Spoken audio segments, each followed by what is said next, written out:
et lui rendre hommage en écoutant ce qui nous est dit de l'intérieur. C'est apprendre à se découvrir, à se connaître. Il faut du temps.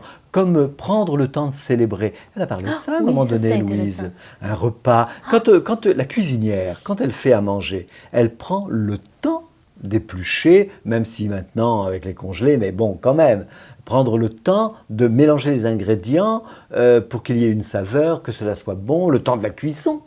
On ne peut pas retirer avant que ça soit cuit, ou on ne peut pas laisser trop cuire. Il y a un Un temps temps. à respecter, et c'est de la patience tout ça. Si on ramène cela à soi, dans cette découverte de soi, il faut un temps pour comprendre, un temps pour agir, un temps pour analyser, un temps pour progresser. Alors, ce rythme-là qui est, on parle d'enfants, parce que bien entendu, Mme Brissette a 27 enfants. On ne peut pas passer à côté. Lorsqu'elle nous parlait de donner le temps à l'enfant de grandir, c'est un peu, elle nous donnait l'exemple, quand le pommier, il y a le temps de la Oh, croissance, bel exemple. de la floraison et de la récolte. Nous, avec les enfants, on veut tellement qu'ils grandissent vite. L'enfant de 2 ans va être habillé comme un adulte de 18 ans. L'enfant de 18 ans va être habillé comme une femme de 35 ans. Oui. On leur laisse pas le temps. Et on le voit chez l'enfant aussi, parce que l'enfant, maintenant, quand il veut quelque chose, on ne dit pas tu vas l'avoir à ta fête. À la fête, c'est trop tard. Il le veut tout de suite. Et s'il ne l'a pas tout de suite, il est impatient. Oui. Ouais. C'est... Alors que Mme Brissette nous parlait de l'importance de célébrer l'instant présent, que ce soit une marche en forêt, que ce soit un repas, célébrer, prendre le Ouais. temps de vivre la vie qui passe.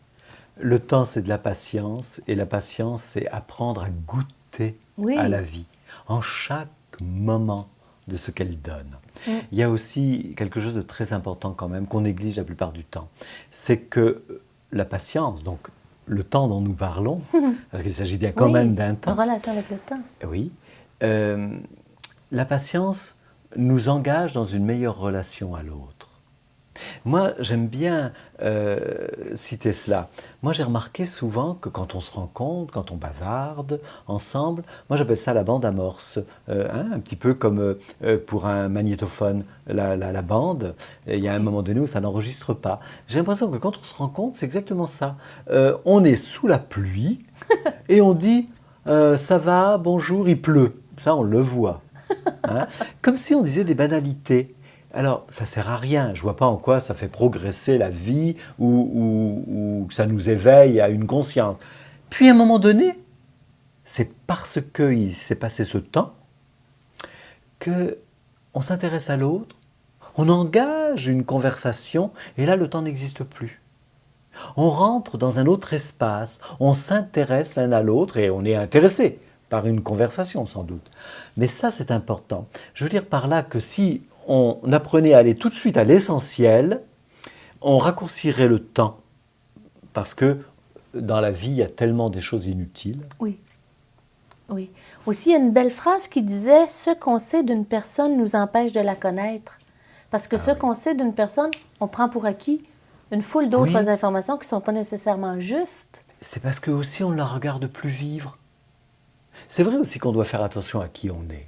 C'est vrai que quand on rencontre toujours la même personne, qui dit toujours les mêmes choses, qui a toujours les mêmes problèmes, qui les rabat sans arrêt, et où il n'y a rien qui change dans la conversation, c'est vrai qu'on la connaît et donc on ne cherche pas à savoir davantage. Et pourtant, cette personne-là, même dans ses propos, il y a bien des choses qui changent. Si on avait de l'écoute et si on avait la patience pour observer, on constaterait forcément des choses. Donc, on n'est plus invité, parce que ça c'est aussi l'habitude, à reconnaître l'autre, à prendre du temps à la redécouvrir. Parce que si on tient compte de l'évolution, on est toujours en train de se transformer, comme le temps nous fait vieillir.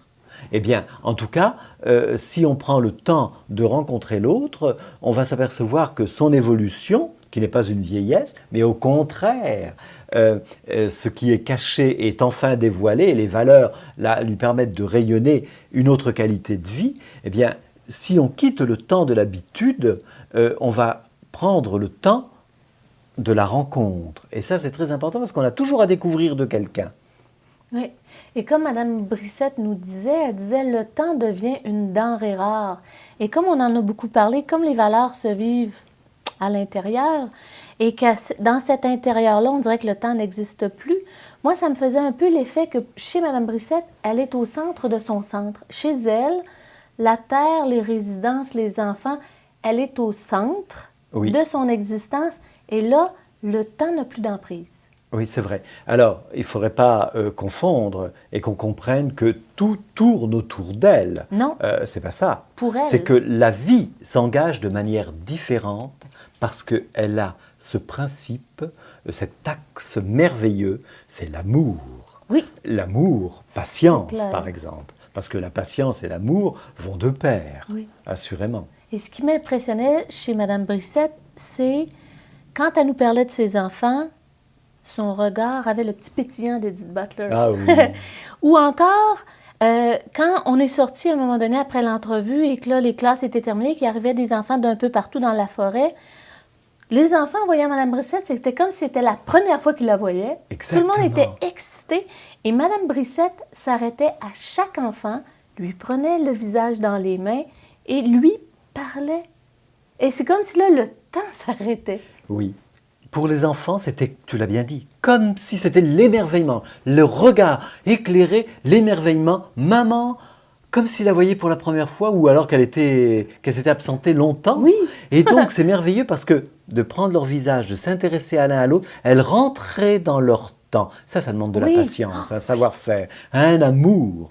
Elles prenaient le temps de l'enfant. Elles s'accordaient ce temps. C'était un moment de bonheur partagé à un autre niveau. Oui. Il y avait vraiment la rencontre intérieure. C'est comme une célébration. Hein? Mais on bien parlait sûr, de célébration. voilà. Ils célébraient leur rencontre. C'est l'exemple, tout à fait. Et on en venait à réfléchir, à se dire, une personne patiente peut goûter à l'émerveillement. Alors que nous, on a un peu perdu l'émerveillement dans nos vies.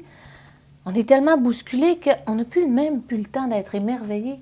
Oui, je crois que la patience, c'est aussi le temps qu'il faut pour relier les choses entre elles.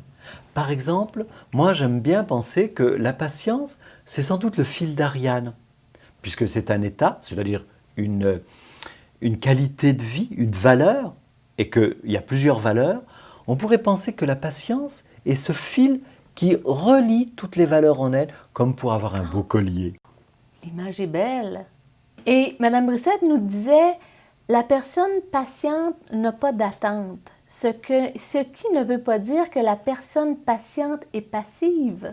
Ah oui, il ne faut surtout pas attendre comme ça, un petit peu bêtement, que les choses se fassent.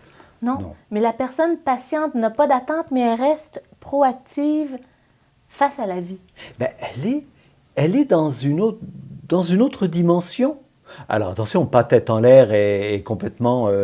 non, les pieds sur terre. Mais la patience, c'est une qualité de vie. Alors forcément, c'est tellement différent de cette autre planète qu'est l'impatience, où tout s'agite, où on se perd. Là, c'est différent. On prend le temps d'être organisé, le temps de sentir, le temps de vivre, le temps de partager, le temps d'être. Et c'est un peu, j'ai l'impression qu'il se développe comme une complicité avec le temps. En étant dans ce type de relation avec le temps, on agit au bon moment. Le moment exact est là, ce qui fait qu'on a toujours l'impression d'être comme en synchronicité avec le temps et on n'a pas la frustration d'avoir manqué quelque chose, d'avoir devancé quelque chose. On est au bon moment. C'est ça, voilà. Parce que aussi, le fait que d'être dans la patience, on n'a plus rien à attendre, ça on vient de l'expliquer, mais on pourrait aussi comprendre cela comme ça. C'est que, c'est pas qu'on possède tout, c'est qu'on n'a pas envie de se disperser par autre chose ou dans autre chose ou dans un temps désorganisé. On a envie d'être là, en soi, dans cet instant, goûter du plaisir de cet instant, que ce soit d'une rencontre, que ce soit d'une situation. La patience aide à corriger, la patience aide à progresser, la patience réunit toutes les valeurs qui nous font vivre d'une manière différente et utile à l'autre. Exact. Si on pouvait, je crois, résumer, moi je dirais, la patience n'est pas une science. Patience. C'est un état à vivre, c'est d'être capable de se mettre à son rythme et plus encore, comme Mme Brissette nous l'a montré, d'être capable de se mettre au rythme de l'autre. Et ça se résume en un mot. C'est l'amour.